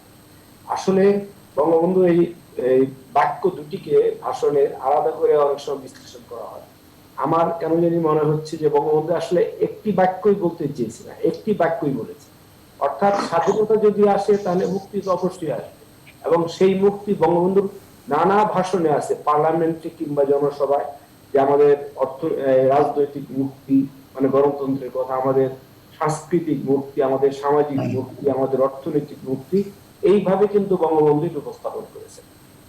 সুতরাং আমার যেটা মনে হয় যে এই যে 50 বছর পৃথিবীতে সবচেয়ে গুরুত্বপূর্ণ ঘটনা হচ্ছে রাজনীতি, এবং সেই রাজনৈতিক মুক্তির ক্ষেত্রে আমরা, যেমন হামিদ ভাই বললেন, কথাটা একটু ব্যাখ্যা করে বললে ভালো। বঙ্গবন্ধু অবর্তমানে এটা বললে হবে না, বঙ্গবন্ধুকে হত্যা করে জিয়াউর রহমান বা পরবর্তীকালে স্বৈরশাসক এরশাদ, এরা যেমন ইতিহাস বিকৃত করেছে, ঠিক তেমনি ভাবে দেশে গণতান্ত্রিক ধারাকে তারা স্তব্ধ করেছে, ভোটের তলায় দেশকে নিয়েছে তারা। সুতরাং এইটা বলতে হবে।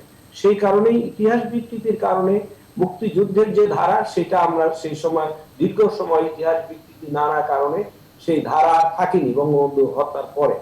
তারপরেও যে বর্তমানে যে অবস্থা, যে মুক্তির প্রশ্নে যে 72-এর সংবিধান সামান্য দিক ওদিক হলেও সেটা পুনঃস্থাপিত হয়েছে, বঙ্গবন্ধু হত্যার বিচার হয়েছে, এই আমরা কল্পনাও করিনি যে শহীদ ভাই এখানে আছেন।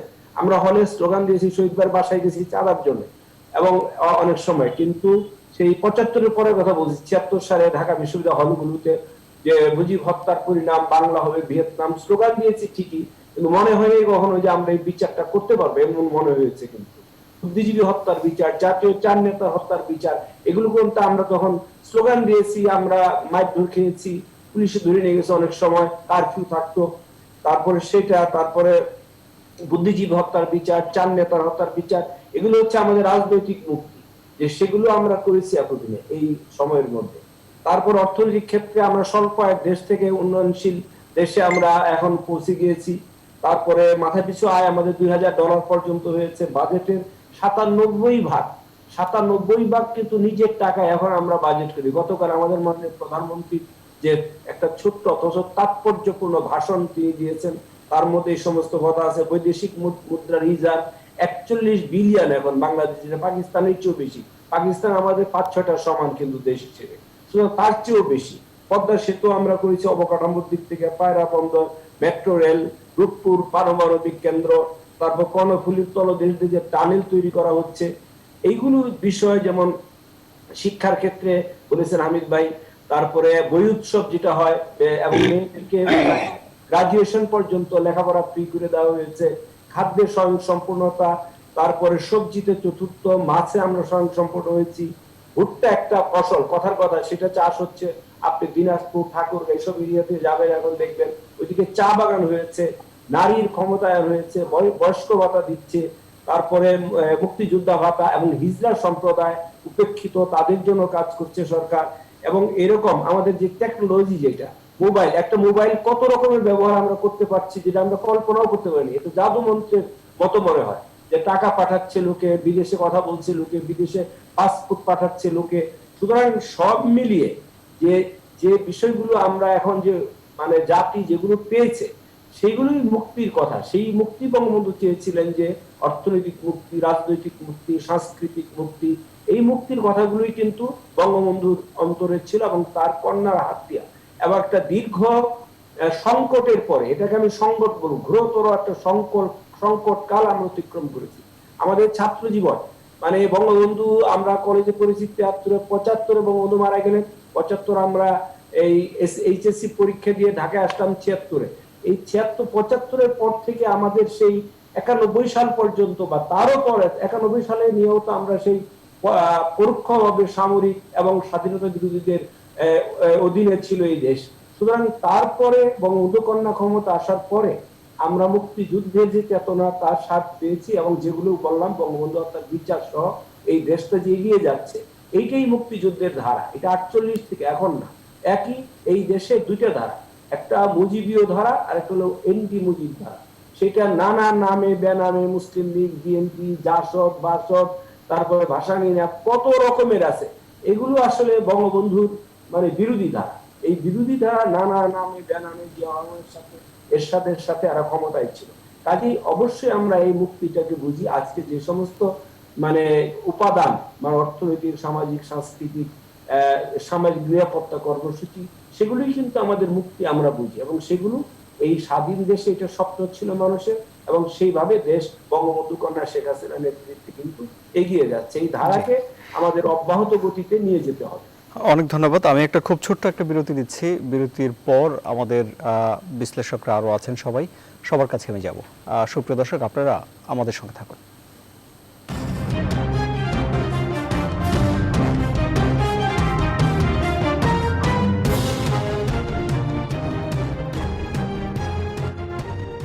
আবারও স্বাগত। আপনারা দেখছেন CSRM জনতন্ত্র গণতন্ত্র। জনাব কাজী ফিরোজ রশিদ, জনাব মোহাম্মদ বলছেন যে একটি জেনারেশন হারিয়ে গেছে যারা দেশপ্রেমের সঠিক বিষয়টি অনুধাবন না করেই বড় হয়ে গেছে। কি বলবেন আপনি?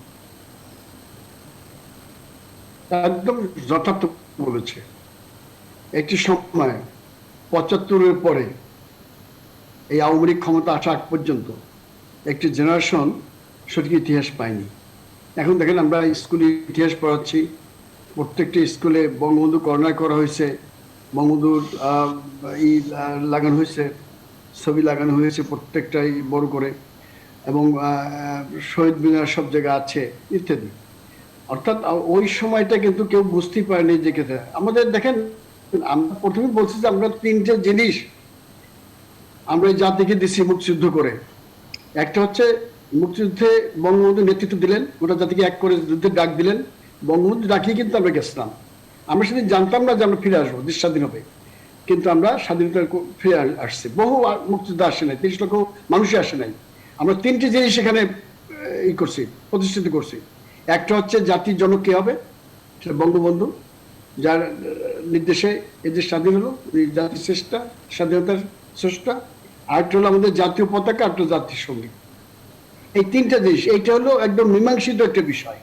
এইটা নিয়ে আর নতুন করে কোনো কথা শুনতে চাই। তবে একটা কথা, যে কথা বলছেন আমার বন্ধু, যে বঙ্গবন্ধুকে হত্যার সাথে এরশাদ সাহেব কোনদিন জড়িত ছিল না এবং ধারে কাছেও ছিল না। এরশাদ সাহেব একটি রক্তপাতহীন জি সামরিক অভ্যুত্থান ঘটিয়ে উনি ক্ষমতা এসেছিলেন। ক্ষমতা শোনেন, এইটা নিয়ে যদি আপনারা বাস করতে চান, আমি পাল্লা গানের মতন সারা রাত গাইতে পারবো। তবে একটি কথা ভয় লাগে কি জানেন, 75-এ 15ই আগস্ট কিন্তু আমরা এই অবস্থা দেখছি। এই দেশের সমস্ত লোক আওয়ামী লীগ করেছিল। অনেক ধন্যবাদ আপনাকে জনাব কাজী ফিরোজ রশিদ। আপনার জন্য বরাদ্দ সময় শেষ। জনাব বীর বিক্রম জাফর ইমাম, একটি জেনারেশন মুক্তিযুদ্ধের প্রকৃত ইতিহাস না জেনেই বড় হয়েছে, কি বলবেন আপনি? আবার আপনাকে ধন্যবাদ। একটি জেনারেশন তো নয় শুধু, ভবিষ্যতে আরো অনেক জেনারেশন চলে যাবে এদের মতন। একটা জেনারেশনের কথা যে বলছেন, ভবিষ্যতে it will be repeated more. Why? এটা বলবো যে এখন আপনাদের তো উন্নয়ন সব হয়ে গেছে, দেশের কোনো সমস্যা নাই, সব বলে ফেলবেন। কিন্তু আমি এটা বলবো 16 ডিসেম্বরের এই পাককালে অনুষ্ঠানে বসে আমরা দেখতে হবে আমরা এই দেশ আবার পাকিস্তানি ভাবধারা চলে যাওয়ার কোনো আশঙ্কা আছে কিনা। আমি মনে করি এখনো আছে। জঙ্গি আবার মাথা চাড়া দিয়ে ওঠার কোনো সম্ভাবনা আছে কিনা, অবশ্যই আছে। তাহলে এটা প্রতিকার কি? এই প্রতিকারের মধ্যে আপনার উত্তর পেয়ে যাবেন যদি সেটা আপনার, কারণ দেশের বর্তমান সমস্যা এই যে ভাঙচুর করতেছে, সবাই তো আপনার $1 বিলিয়ন রিজার্ভের কথা বলছেন, সেটার মধ্যে আমি যাব না। উন্নয়ন তো হবে। এখন শেখ হাসিনার নেতৃত্বে যে উন্নয়ন হচ্ছে, যে গতিধারা দ্রুত গতিতে, একটা চমক সৃষ্টি করবে পৃথিবীতে আগামী কয়েক বছরে, সেটা সত্য। কিন্তু আমরা যদি দেশের সার্বভৌমত্ব স্বাধীনতা ধরে না রাখতে পারি, তাহলে এই অর্জন ব্যর্থ হয়ে ম্লান হয়ে যাবে। সেজন্য আমি বলবো যে আশঙ্কা রয়ে গেছে, কারণ পাকিস্তানি ভাবধারা চলে যাওয়ার জন্য আমরা কিছু সিমটমস দেখতে পাচ্ছি। সেজন্য আমার সাজেশন হবে, বৃহত্তম মুক্তিযুদ্ধের চেতনা উদ্বুদ্ধ একটা বৃহত্তম জাতি, এটাকে কোনো দলীয় সংকীর্ণতা বন্ধ না করে একটা বৃহত্তম জাতীয় ঐক্য, মুক্তিযুদ্ধের চেতনা উদ্বুদ্ধ একটা বৃহত্তম জাতীয় ঐক্য। জনাব বীর বিক্রম জাফর ইমাম, আপনার জন্য বরাদ্দ সময় শেষ, আমার হাতে সময় নেই। জনাব শেখ শহীদুল ইসলাম, মুক্তিযুদ্ধের বিরোধী চেতনার দিকে দেশ যাওয়ার আশঙ্কা আপনি করেন কি? দেখুন, ষড়যন্ত্র চলছে, এটা আমার কথা নয়, মাননীয় প্রধানমন্ত্রী। কাকে প্রশ্ন করলেন? জি, জনাব শেখ শহীদুল ইসলামকে। জনাব শেখ শহীদুল ইসলাম, আপনার জন্য 2 মিনিট। এই প্রশ্নটা কাকে করলেন? মোকাবেলায় আমাদের যেটা জবাব, সেটা কিন্তু আমরা যদি আমাদের ইতিহাস খুঁজি, ঐতিহ্য খুঁজি, সেই 1971-এ পাই। 1971-এ আমরা এই জবাবটা দিয়েছিলাম তাদেরকে, যারা, সেটা হলো জাতীয় ঐক্যের মাধ্যমে। আজকে আমাদের রাজনীতিতে যে ডিভিসিভ টেন্ডেন্সি, আমাদের রাজনীতিতে সেই ঐক্যটাকে ফেরত আনতে হবে। এবং আমি জনাব জাফর ইমামের সঙ্গে একমত যে সেই ঐক্য ফিরিয়ে আনার ক্ষেত্রে মূল বিষয়টি হবে মুক্তিযুদ্ধের চেতনা এবং মুক্তিযুদ্ধের যে মূল্যবোধ, সেটাকে সমুন্নত রাখা, প্রতিষ্ঠিত করা। জি, অনেক ধন্যবাদ। অনেক ধন্যবাদ আপনাকে। জনাব মোহাম্মদ, আপনার জন্য 2 মিনিট। মুক্তিযুদ্ধের চেতনায় বৃহত্তর ঐক্য ধরে রাখা এখন জরুরি, কি বলবেন আপনি? এটা নিঃসন্দেহে এটা খুব জরুরি, মুক্তিযুদ্ধের চেতনা বৃহত্তর ঐক্য। কিন্তু আমরা যখন ঐক্য করতে যাই, তখন বিভিন্ন রাজনৈতিক দলের নেতাদের মধ্যে একটা ঐক্য হয়, কিন্তু কর্মীদের মধ্যে ঐক্যটা সহজে তৈরি হয় না। এবং এই কর্মীদের মধ্যে ঐক্য তৈরি করা এবং সমস্ত জনগণের মধ্যে সেই ঐক্যের প্রভাবটা বিস্তার করার চেষ্টা করাটা, এটা খুব বেশি জরুরি হয়ে পড়ে। যেই জায়গায় আমরা গিয়ে দেখি যে মাঠ পর্যায়ে অনেক দলের সংগঠন, সেইখানে গিয়ে সংগঠনগুলো পারস্পরিক সম্পর্কের মধ্য দিয়ে তারা অগ্রসর হতে পারে। তবে ঐক্যটা, মানসিক ঐক্য এবং চেতনার ঐক্য সকলেরই দরকার। এবং যে কোনো প্ল্যাটফর্মে থাকুক না কেন, তাদের প্রয়োজন হচ্ছে যে মুক্তিযুদ্ধের চেতনা এবং দেশের সার্বিক কল্যাণ এবং জনগণের মঙ্গল, এই 3টা জিনিসকে মাথায় রেখে তাদের রাজনৈতিক পরিকল্পনাটা নেওয়া দরকার। সেখানে সরকার যদি ভালো কাজ করে, সেখানে সহযোগিতা করা দরকার। সরকার যদি ব্যর্থ হয়, সেখানে সমালোচনা করা দরকার। কিন্তু ঢালাও ভাবে একটা পজিশন নিয়ে নিলে এখন আর চলবে না। আমাদের জটিল বিশ্বের মধ্যে, জটিল পরিস্থিতির মধ্যে দিয়ে দেশ এগোচ্ছে, অনেকগুলো অগ্রসর হচ্ছে। কাজে সেই সময় আমাদেরকেও রাজনৈতিক সমীকরণে সেই মেধা দিতে হবে এবং সেই জটিল হিসাবটা অঙ্কের মধ্যে রেখে আমাদের রাজনৈতিক পরিকল্পনা নিয়ে ঐক্যটা গড়ে তুলতে হবে আমি মনে করি। জি, অনেক ধন্যবাদ আপনাকে। অধ্যাপক মোহাম্মদ সামাদ, নেতাদের ঐক্য হয়, কর্মীদের ঐক্য হয় না, কেন? নেতা কর্মীর কি সমন্বয় নেই?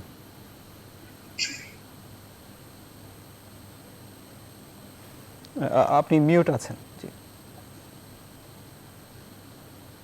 আপনাকে আনমিউট হতে হবে। জি, আমি যেটা বলেছিলাম যে এখানে আমি ছাড়া আর হামিদ ভাই ছাড়া সকলেই রাজনীতিবিদ, এবং রাজনীতিবিদদের যে নেতাদের যে ঐক্য হয়, সেই ঐক্য যদি ক্ষমতা ভাগাভাগির জন্য হয় বা মন্ত্রিত্বের জন্য হয় বা সুযোগ সুবিধার ভাগাভাগির জন্য হয়, তাহলে তো কর্মীদের মধ্যে ঐক্য হবে না। এটা আমাদের মনে রাখতে হবে। সেইখানে আমাদের কর্নেল জাফর ইমাম সাহেব উনি যেটা বললেন, বীর মুক্তিযোদ্ধা, যে ঐক্যটা একটা আদর্শ ভিত্তিক হইতে হবে। এইগুলো আদর্শ, এই মুক্তিযুদ্ধের আদর্শ, এবং সেই আদর্শের মধ্যে সমাজতন্ত্র ছিল, ধর্মনিরপেক্ষতা ছিল, গণতন্ত্র, জাতীয়তাবাদ, অর্থাৎ একটা কনসেপচুয়াল ঐক্য হইতে হবে। সেই ঐক্যটা যেন ক্ষমতা ভাগাভাগি ভোগের জন্য না হয়, ত্যাগের জন্য হয়, এবং বঙ্গবন্ধুর স্বপ্নের দেশকে এগিয়ে নিয়ে যাওয়ার জন্য হয়। তাইলে আজকের বিজয় দিবসে এইটা আমাদের অঙ্গীকার হইতে পারে। জি, অনেক ধন্যবাদ। জনাব আবুল হাসান চৌধুরী, আপনার জন্য সময় 2 মিনিট। আপনার সাম আপ শুনে আমি অনুষ্ঠানের রীতি টানবো। আমি আর কোনো প্রশ্ন করলাম না আপনাকে। আচ্ছা, প্রথমত ঐক্যের যে কোনো বিকল্প নাই, সেটার কারণটা হচ্ছে যে নজিরবিহীন ভাবে অল্প সময়ের ভিতরে আমরা বাংলাদেশ স্বাধীন করেছিলাম, বলার অপেক্ষা রাখে না, আমাদের একটা বিরাট চরম মূল্য দিতে হয়েছিল। এই ঐক্য সাধিত হয়েছিল সর্বকালের সর্বশ্রেষ্ঠ বাঙালি জাতির জনক বঙ্গবন্ধুর আহ্বানে। দেখেন, প্রত্যেকটা বিষয়ের উপরে ঘন্টার পর ঘন্টা আলোচনা করা যাবে।